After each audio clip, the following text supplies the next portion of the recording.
by the United Nations to recognize the significance of equipping young people with the skills for employment, entrepreneurship, and personal development. And this year's theme is focused around youth empowerment through AI and the digital skills. And it presents a unique opportunity to actually, engage stakeholders, mobilize action, and spotlight the importance of preparing youth for the workforce and the AI-powered world. And today, I have with me 4 amazing change makers, policy leaders, data analysts, policy analysts that would take us through their journey, share their experiences, and also explore the opportunities and challenges of AI and youth in our digital world today. I'd allow my guests to introduce themselves. My name is Comforja, and I'm a data scientist, a youth advocate. I've been in the developmental space for over 7 years now, working on Goal 8, ensuring the Nigerian youth have the opportunity to gain visibility and have access to decent work and economic empowerment. Thank you so much for coming. It's great to have you. Thank you for having me. Okay. My name is Abdullahi, and I'm an innovator, and I'm one of the co-founders from a company called Schooler, and we build AI tools for teachers. It helps them do the repetitive tasks that teachers do every day. It also supports them, and especially those in low-resource communities. Thank you so much for coming. It's great to have you. And by my left. Okay, my name is Mary Oga. I'm the founder of Digital Fuel, an education technology company that trains children, teens, and teachers to use AI, robotics, and digital skills to enhance their learning and impartition. Thank you so much for coming. It's great to have you. You're welcome. Hello, good evening, everybody. My name is Samuel Folorenshaw. I'm the founder and executive director of Legis 360. What we do with Legis 360, we do provide access to the parliament. So we use artificial intelligence and data science to provide near real-time information on the legislative proceedings. Thank you so much for coming. It's great to have you. Thank you for having me. Yes, I mean, we've heard from our guests and how amazing work and how much amazing work they're doing. And today we're going to be talking about the theme, accelerating youth opportunities and empowerment, AI to the rescue. And I'll direct my first question to Abdul. So what does AI mean to you? I mean, there's a lot of misconception about AI as just a tool and then AI as something that we actually need. So what does AI mean to you? Well, it's almost both of what you said. AI is a machine, and what it means to me, it's a support tool. It helps make my work easy. And in what we do for teachers, it supports them, do the difficult job that, burns them out, lesson planning, lesson notes, assessment, question generation. And it also supports those in low resource community to deliver quality, education, especially in those areas where there's limited resources. Thank you so much for sharing. Okay, I would also ask Mary Oga to also share her thoughts on what AI actually means to you. So personally, AI means a partnership between humans and technology. So it's basically what we give it, it modifies it, processes it, and gives it back to us. So for me, AI is just a bank of information. Makes it faster for us to access information at a faster speed. So it's fast, it's smart, but it's also questionable. Thank you. I like that. AI is questionable. I like that. So let's have your thought. Let's hear from you, Samuel. Yeah, for me, because I work at the intersection of digital democracy, I see AI as an enabler. It's here to help us increase productivity and service delivery. So in terms of getting access to information and productivity, AI is there to help us. Why would we not ignore the cons around AI, which is generally something around misinformation and deepfake? But the AI is here to make productivity faster and improve the quality of our work. Okay, I like that. So to build on what you said, So what are your thoughts around the impact of AI in our everyday lives? Yeah, as to every industrial revolution that comes with the benefits, comes with challenges, and the impact of AI is how we decide to policy it. Because, like we said, we've talked about deep fakes, we've talked about manipulation of these two. Is also how do we approach it as individual or as a society, for instance? Who do we allow to control what AI does, and how do we make sure that we contribute meaningfully to the activities, to the development, and to the governance of artificial intelligence? Because the impact of AI is broad, and it's going to either affect us positively or negatively. I like that. It will either affect us positively or negatively. I'll come back to you. But before then, Abdul, you mentioned that it makes your life easy. So let me also ask you this. What are your thoughts on the impact of AI in our everyday life? Well, I'll use, what it does for teachers.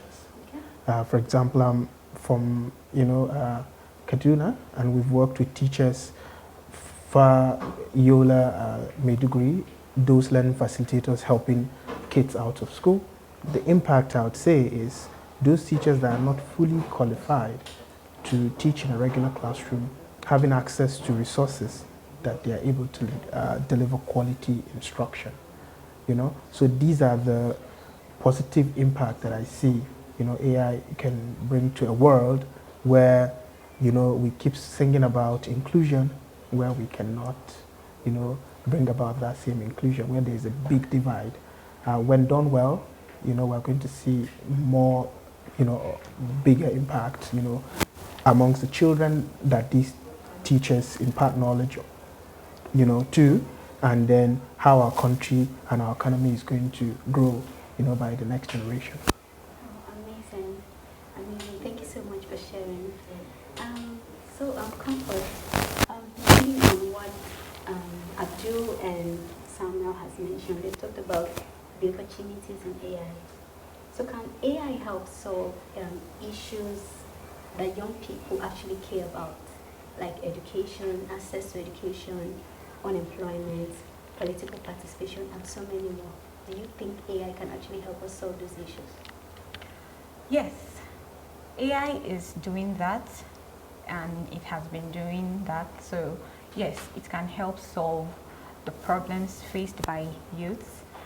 And I would say, let's say for instance, the popular ChatGPT, it has helped youth understand the concept behind, say, writings and what is expected of them, maybe putting up an application or putting up a good CV. So yeah, it's helping.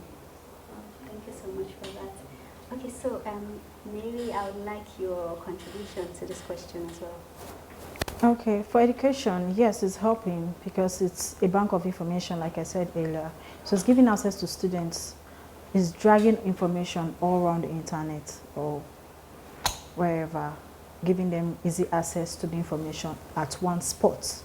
Okay, so it's doing that for everyone. Then for employment, I think a reasonable percentage now goes to AI for applications or stuff like that. So it's doing that for employment as well. Okay. So to build on that about what AI is doing for employment, how do you see AI actually transforming opportunity or challenges for a young person in the next 5 to 10 years? Okay, so in this part, I will use the word upskill. So transforming opportunities, meaning what you know now might be redundant in the next 5 years, the way AI is going, right? Because it's revolving. We don't expect where AI is now to be the same AI in the next 5 years. So we're expecting that whoever is using AI, all of us that are using AI, should learn to upskill, to be smarter or as smart as AI. If we actually want to get the best and the best benefits of AI, If not, if we're not being upskilled, either AI will outsmart us or it will be more of a distraction to us, like to be more of a distraction to us. I don't know. And Answered. the importance of upskilling ourselves. We Yes. need to constantly evolve and learn Learn. so that we can probably equalize or outsmart AI itself. Yes. Thank you very much for that. So Samuel, would you like to share more on that? Yeah, my angle to this question is kind of a bit on the technical side because in the global south we tend to sit at the knife edge of innovations over time. So for this artificial intelligence to be effective to you, you have to ensure that you are not at the consuming end. You have to make sure that you are either at the governance side or you are in part of the people investing and building the technologies that you need to use because it keeps you useful. It doesn't just make you a consumer because once you're a consumer, trust me, in the next 5 to 10 years, you'll probably be struggling for how this technology, because one thing we tend to do in this part of the world is consume, and that's why you've seen policy advocacy is around the governance of AI, the inclusion of AI. In fact, how do we own our own data? So those are the opportunities that are there for youth, and also some sort of disadvantages for youth that are not willing to upskill, as Mary has mentioned. Thank you so much for that. Thank you. Okay, so Abdul, coming from your experience working with teachers and empowering them and training them on how to use the digital skills of AI, what policy recommendations can you suggest to policy leaders to improve AI to be more effective in helping young people actually access opportunities and reduce social, political, and economic inequalities? Well, I'd say the government really need to take a front seat, make it really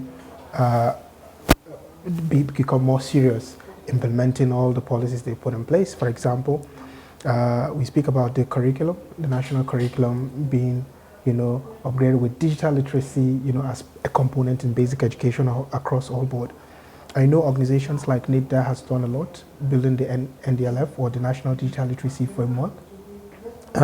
What it does is that, we have these old habits that I had, and the good habits that people are used to is to follow, a set of guidelines that the government puts in place.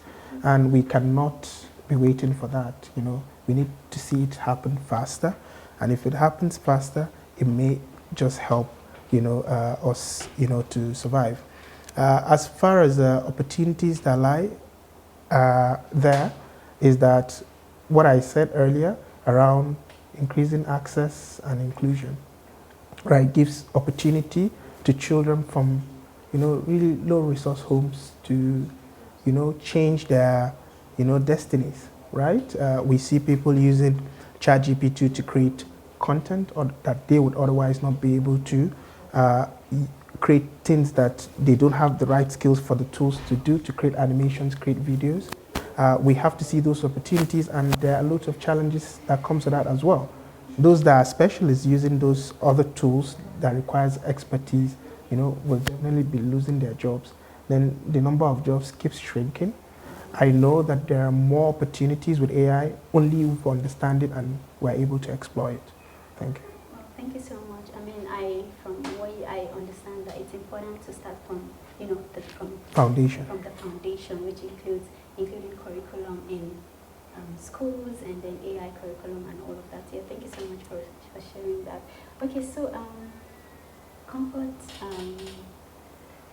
I know that Samuel had talked a little bit about control of AI and all. So who should control the development of AI? Government, tech companies, or citizens, and why? So I feel like the control of AI is not a one-sided thing.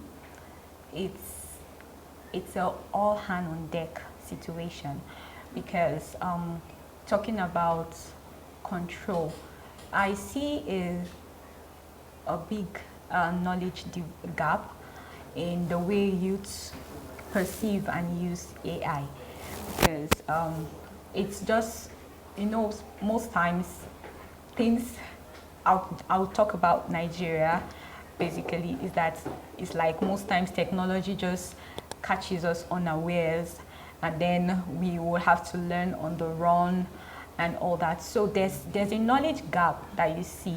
The understanding of the healthy way to use this is not there. So we would need parents to be educated so they know how to guide their children to use this system that is built to help the economy, and then the government will also have to be able to put policies and laws in place that guide the use of this technology. We also need schools to be aware. We also need the next person on the street who has access to the internet, to the smartphone, to know what it means to be there, to use AI, and what it means to use healthy, the system healthy, or to their own detriment. Because when they don't understand this, that's where we get cyberbullying and all sorts of people, and we've seen people lose their lives. But AI is doing wonderful things, and then we just all need to put our hands on deck. Well, thank you so much for that. I mean, it's important to start from family. I mean, to carry everyone along. The family, the schools, the teachers, people on the street. I mean, thank you so much. That's a very beautiful contribution. Okay, so Samuel, I know you talked a little bit about control of AI, so I'd like you to expand more on this topic. So when it comes to policy design and control of any sort of technology, in terms of it has to be done in collaboration with every stakeholder that it is going to affect. And when we're looking at the national, like we're looking at what is the framework for artificial intelligence on the continent, for instance. So we have to look at adoption. And it's as basic as when we saw that the Data Protection Act was passed. So the AI also needs some sort of policies that govern it. One, that govern its development, that govern its usage, and that also govern its application. Because the application of AI is when we start talking about the geopolitics of it. Now you can see countries like the US and China already fighting over control. They've left the conversation that we are having here about misinformation, disinformation. They're already talking about control. Who sells more APIs? Who have access to use it for control in warfare?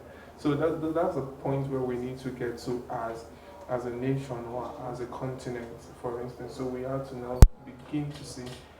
And let me say this, to put this in context, you cannot leave the control of artificial intelligence, something as big as this, to either the government or to the tech firm.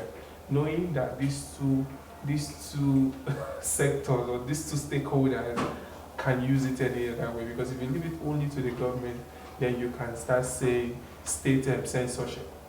Then if you leave it only to the tech giants, you can start saying using it for profit, like psychography, as we've seen in elections in some part of the world. So we have to all come together and design how everybody contributes to its control, to its governance, and to its development. I think I agree with you in that. I mean, it's important that everybody actually work. It's like a collaborative effort. Yeah, it's a collective effort rather. And yeah, that's so. To build on what you said, talking about US and how they're also fighting it, we are fighting currently. What role should youth play in shaping AI policies, and how are African youths actually contributing to the global AI conversations? Yeah, that's actually a very key part to look at it as it comes to AI. First, you have to engage. We have to engage the process, because this is a process, as you can see, as big as AI is now, we've not consumed 10% of its capabilities. It has not come to fruition yet, particularly in the global south. So we have to engage, and we don't just have to engage policies alone. We have to engage the technology. We have to advocate for data ownership. So we have to engage in every room, in every corner, with the government, with people building these tools. And we also have to demand. I've seen conversations that have said, we have this technology giants, OpenAI, building and consuming data from Africa. But also, we have the right to also engage as Nigerians, as Africans, on this platform, because as for us to first be users, how do we, what is our data being used for? Because most of the time when you see people sign up to platforms, you see they just ask you this, can we just click agree? See that small checkbox where we don't read privacy policies and what data our data are being used for is actually doing a lot of harm to us in this country. So we have to engage meaningfully. There's nothing that goes beyond engagement. So we have to. Okay. I like the whole idea of engagement. I mean, it's very important. And I know we recently had a roundtable conversation to, highlight all of those key areas and how youth can better engage to advocate for, policies and that would better shape AI. And yeah, thank you so much for sharing. Okay, so Mary, I would like you to add a little bit on that. Okay, for the youths, I feel we should do more research. Okay. We shouldn't just consume because it's out there. Do more research, know how it works, know how it operates, know where it gets information from. It helps us protect ourselves and prepare us for what it is to come. Yes. Like he said, we've never consumed 10% of what is out there. So if we don't do research, it's whatever that is out there that we consume, we just take advantage of. And there's still more to come. Currently now, if we don't make it a necessity for youth or the workforce to understand how AI works, we will not be ready for what is to come in the next 2 to 3 years from this AI, because it's learning and it's learning really, really fast. Okay, so for you to contribute to this, we should be deliberate about it. Like he said earlier, for the policies, if I were to add a policy, it should be compulsory. Just the way maths and English is compulsory for WAEC. See, tech, internet safety, digital literacy, ICT should be compulsory, both in the rural and urban area. And as it's compulsory in schools, it's also compulsory for teachers, because that's the basics of education, like the people that impart. So we have to have a form of continuity. So as this set is living, the other sets are informed, and it just keeps us on our toes and makes us prepared for what is to come. So, yeah, so some more areas, that, youth can contribute is we have to look at our diversity. Our diversity brings a lot of opportunities for us. So research. He spoke about data. She spoke about awareness. So there's research, and in that research, we'll get, unique data sets because of our diversity, for example. Even just languages, areas of research around our languages. If we're able to leverage AI to speak one language, then we can start to do business, with one another as African countries.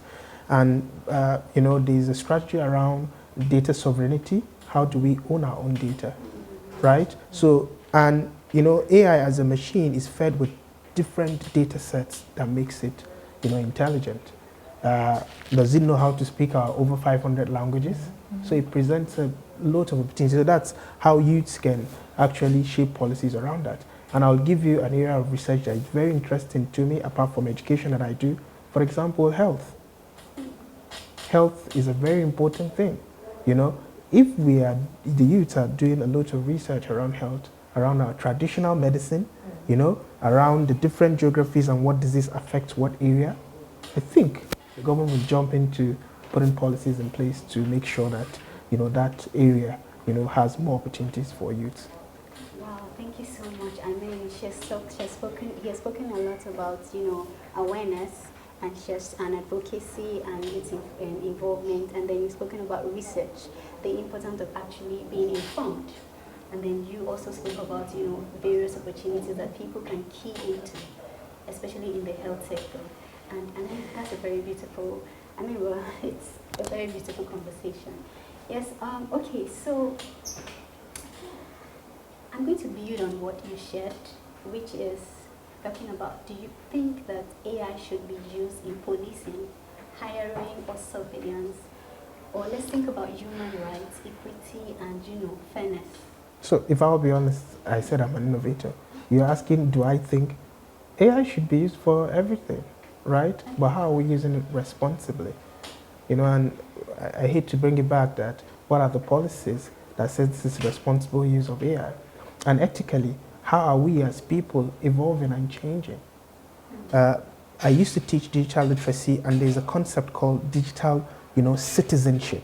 And citizenship, it means the way you use AI at home, at work, or your civic duties, but responsibly, right? And you give an example. If you are a criminal, nobody wants to say this person is from us. So you can imagine a citizen is that person that is law-abiding. So if we are at that stage that, we have done enough, frameworks and policies around responsible use of AI, then it is, in my opinion, should be able to do policy and hiring, if we're able to have good data sets of our local demography, all the biases and all the hallucinations or whatever, if our data sets are put in place, then yes, it should be used for hiring. And as for surveillance, it can do wonders, to help with our security problems and security challenges. We should, in fact, invest a lot of time as youths into creating, applications or data sets that ensures there's fairness and quality when it comes to that. Can I add something? Okay, please go ahead. Okay, so in addition to what he said, so I was doing a research on AI and hiring. So I discovered that an organization used AI for the hiring process. And what the AI did was recruit more men or more male than the female. Why did the AI do that? Because the data set AI has access to already programmed it that there are more male in the tech field than the female field. So when we are using AI, like I mentioned during our roundtable discussion earlier, we should take the time to cross-check. AI is actually questionable. It's beautiful, but it's questionable. So if we are saying, okay, let AI do the hiring, do you cross-check why there's a certain percentage, there's a certain ratio, or you just feel it is AI and it is perfect, you don't have the time to cross-check? That's something we should ask ourselves why we're using AI for our hiring. Okay. To add to that, and me, I always bring it back to to the foundation and where it all started. The concept of policing, hiring, surveillance is all by data sets, and I've always said we need to start building use cases that are African-centric, that are context-specific, because over time we've seen where we borrow technology. And I'm sure you will have experienced a lot of bank downtime between last year and this year, because they are trying to move from borrowed technology, which is the Finacle core banking application, to locally developed. Why are we beginning to do that? Because these technologies cannot fully understand our context until we start building use cases that are peculiar to us. We see it as little as language transcribing, when it's a Nigerian video playing on YouTube and the English is being transcribed anyhow, just because they did not train it with our voice, with our tonation. We only expect to speak pure British or American English. There's a way we speak as Nigerians. Are we beginning to build models, AI models, that speaks like us? So that is where it should start. So if we want to say in terms of policing is actually a very fantastic thing. And it is to secure lives and properties. If we have a system that could increase security for us, it's something we should use. We're beginning to see CCTV cameras that can detect motions, that can send triggers. But like Abdul has mentioned, who is governing this? Who are the people behind this? What is the motive for using it for policing? Is it for censorship? Is it for gagging? Is it to censor free speech? So we need to look at it. So all these conversations that we've been having, they are interconnected. So from advocacy, from engagement, then we are sure that we now have a fair policy and unbiased policy, we can now begin to tilt towards artificial intelligence for hiring, for policing, or for surveillance, as the case may be. I mean, talking about AI, the opportunities, and all, but we want to understand exactly what is in it for us as young people. What are the benefits, the opportunities? How can AI help in, entrepreneurship, employment? How can it help people that are already working do their job better? How can it help them in all of the sectors? So, Salma, coming from your experiences, from your experience as, an expert in the field and talking about your organization and how you use AI for policies and all, how do you think youth, as young people or as a young person, we can use AI as a leverage to, be better in either as an entrepreneur, as employment, and, as a good staff to thrive in the organization? Okay, thank you very much for that question. And actually, it's a very important point to touch on.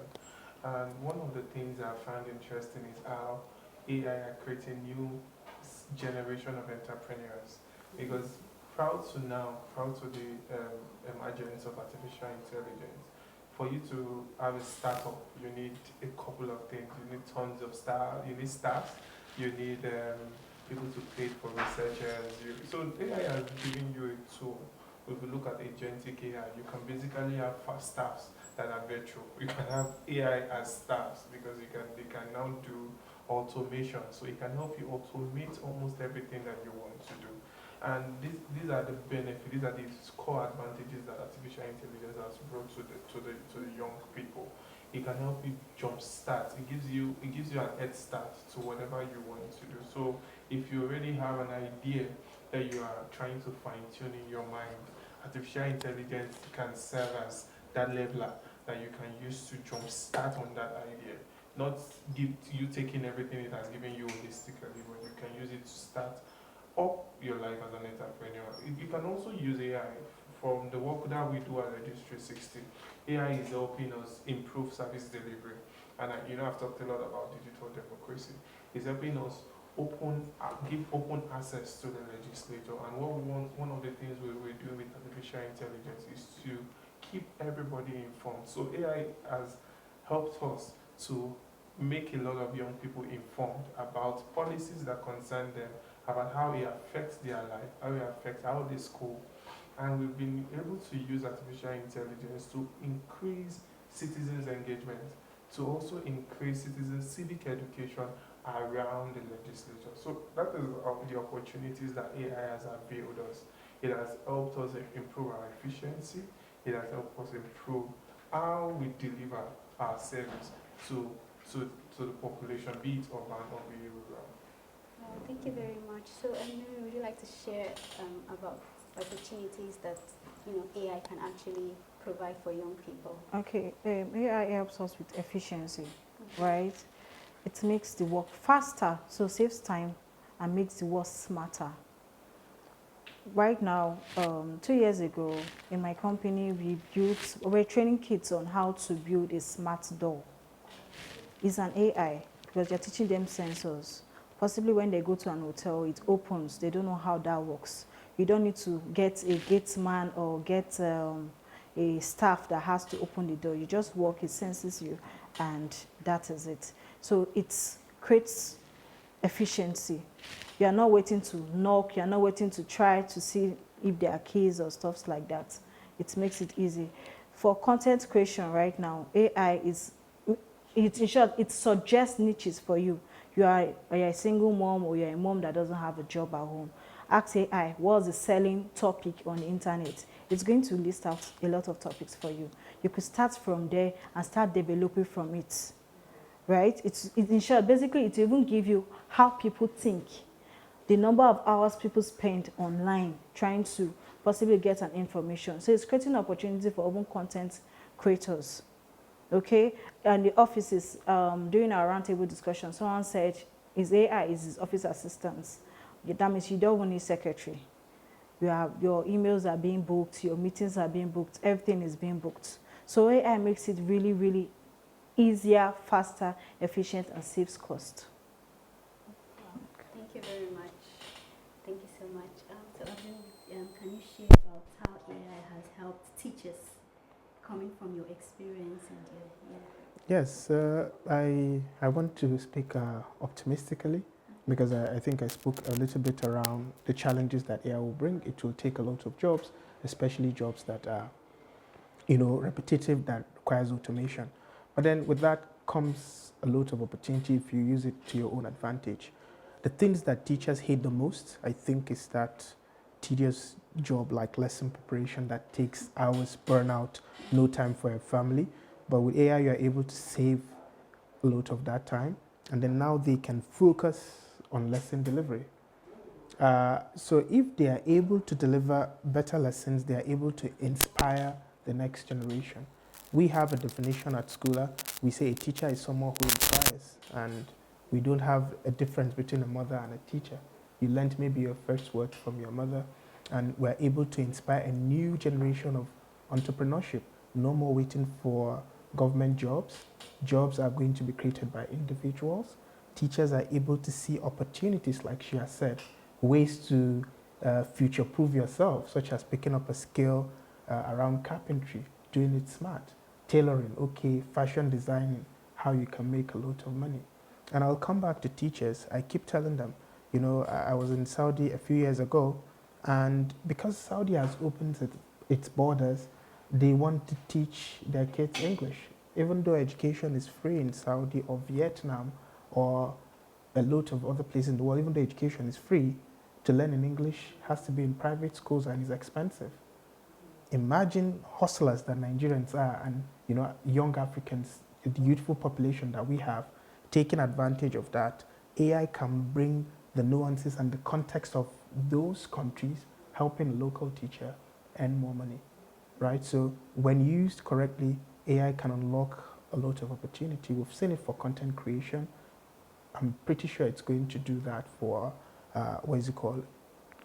teachers. It's also going to be able to do that for health professionals, etc. I don't know whether she's going to be able to add more, learning as a data scientist and how the opportunities are there for young people to earn more. Yeah, thank you so much. So Comfort, share as a data scientist and, a woman in STEM. So as a data scientist, so before now, and I'll tell you, it's not easy for our parents to understand the concepts of working from home. So, but with the coming of this new technology, AI has redefined how work is done. It has redefined the concept of work itself. Unlike when we were told we had to be in a professional environment, you have to be a professional accountant, you have to be a doctor. Now, recently a doctor in China carried out an operation on someone in Morocco virtually. That's talking about the health sector. So if we have people who can control these complex algorithms, it's an open opportunity for them. We have roles that are opening up. Before now, you have an accountant, a general manager, and all that. But we have roles like a product manager, a product designer, and these were not a thing before now, because it's redefining work. So youth should key into learning digital skills, reskilling, upskilling. If they need to unlearn archaic methods of work, they need to relearn what it is currently and be able to move with this trend, because we have machines that are thinking at the level of human intelligence. They are learning they are using data from us to simulate our intelligence. And if we are not able to learn how they are learning and also know how to control them, then we will be taken out. So for us, it's an opportunity to learn and also teach these systems. So if you are able to do that, it's an open market for you as a youth. Well, thank you very much. How can we leverage the AI as a benefit or as an opportunity to, upskill themselves, and they are not left behind. Okay, thank you very much for that question. And I always like to say this, that the first set of computer programmers that we had in the world were women. So women have been carried along in this space. But when it comes to informal sector, I would say we need the carpenter as much as we need the data scientist. But one thing that artificial intelligence could do to them and help them improve their workflow, in terms of, let's look at now, for instance, if I call a regular carpenter to send me an invoice, it takes them a ton of days, like maybe 2 days for them to even get it scribbled down. But what we can now begin to build their capacity, and you can just tell this generative AI to generate an invoice for you, then you edit the pricing. So it can help them improve workflow. It can help them improve their visibility in the areas of work they do. Because for now, as how do we expect somebody, a baker, to pay a content creator? So they can use artificial intelligence now to be able to showcase their skill to the world. And that is what we should preach to the informal sector, on how to use it to optimize and also build systems around what they do. Okay. So like creating an awareness and ensuring that they're informed and they know the importance and how it makes their work easier. Thank you so Okay. much. Can I add something? Okay, please. So, a few years back, a lot of companies or tech companies or edtech companies were teaching entrepreneurs, especially market women, every kind, how to use Canva. Wow. Like 2 years, 3 years ago, everybody. So they had to reduce that. I need a graphic designer. They need flyers for sales. They just, okay, there's a free training for Canva. Come and attend. I remember my company would say, okay, register your child, then parents come and do free training for Canva. A lot of organizations were doing that. So for the people that don't know about AI, show them. Most times when you tell them, they don't understand. Now you see that a lot of social media vendors are using these AI videos for their marketing. Everybody, those that don't even know how to do it, are asking, how is it being done? I want to do it. Oh, I cannot talk I cannot talk with the camera. I don't have somebody to come and shout on the camera for me. Okay, can somebody teach? So if you do that and say, okay, I want to do an AI video for 5 business owners, it's interesting. In short, they'll be so happy. They will worship you as if, no, you did something really, really amazing. So instead of just telling them, you show them.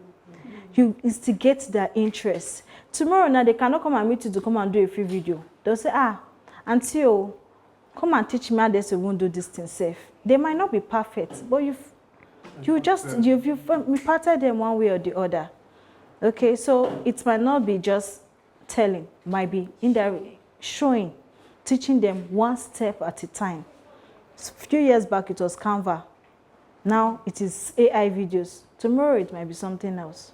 So I'm going to end with this. I mean, we've talked about what we can change, what should actually be changed. So and we like everybody's contribution to this, if you were to change something, you were put in the position today to change a policy that guides AI and the opportunities, what initiative do you think you would better leverage? Okay, yeah. Personally, if I'm in a position to make a policy right now, is I want to close the skill gap between graduates and when they are job ready. So I'm going to create a policy that puts, and maybe through tax incentives that make AI companies go on campuses. Because one thing we've realized is that we have graduates people that graduate from universities, but they are not job ready. And when I was in school learning computer science, I was already working with a fintech company back in Lagos. And at that time, what they are teaching me in school is not what is available in the job market, because I was learning Fortran when I was coding in PHP. So when I would to make a policy that allow companies to set up on campuses so that students can begin to learn what the workforce requires before they graduate, not after they graduate. Well, thank you. So I think this is in sync with, we have a program at Impact Hub. It's the Graduate Digital Entrepreneurship Employability Program. During the conversation, you got to meet with our corpus, and I think that's one of the issues that we're trying to address. to ensure that young graduates are actually ready for the workforce, the issues that that they need to face while they're working, and then build on their skills and help them in is either they decide that they want to work or they actually want to start something. So building on either their employment opportunities or their entrepreneurship skills. So that's what I do. Thank you so much. I mean, that's a very great one. Thank you. So, Mary. Okay. Personally, I would want to emphasize on policy of continuity. So while we're introducing this to students or adults, there should be a form of continuity, not where you start and where you stop. Then I will also encourage the policy of hackathons for tech companies, because hackathons help individuals sell their ideas around this. It has a way of encouraging. In short, a lot of tech companies were bettered out of hackathons. A lot of tech companies were bettered out of hackathons. I have this idea, okay, come up with a proposal and do a presentation. So I would emphasize on tech companies organizing hackathons just to bring out the intellect in people and see that there's a form of continuity with that. They're making it a compulsory course for primary, secondary, university, and even teachers on tech skills. Wow, those are so my policies. that to the curriculum. Yes. Yeah. Wow. Amazing. Well, because I'm in education, education has the power to help or influence millions of people at the same time. But then if I'm in a position of power, I'll make sure our curriculums are up to date, the 21st century skills that are needed so that to survive and to get the 21st century job, we start teaching them since from the foundation, which means our curriculums need to be updated, by the second if possible, right? So we don't, we know government is slow, right?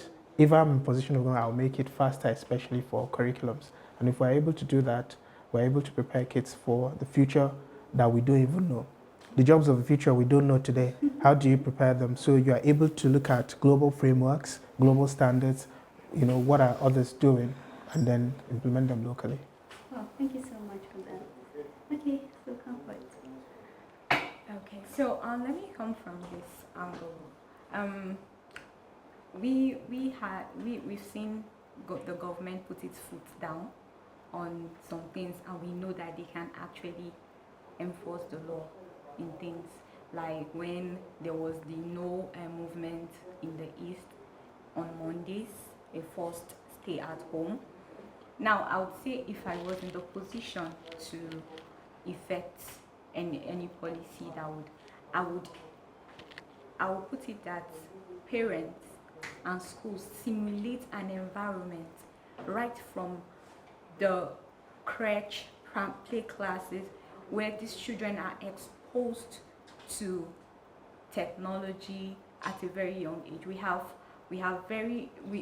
the phones we use now are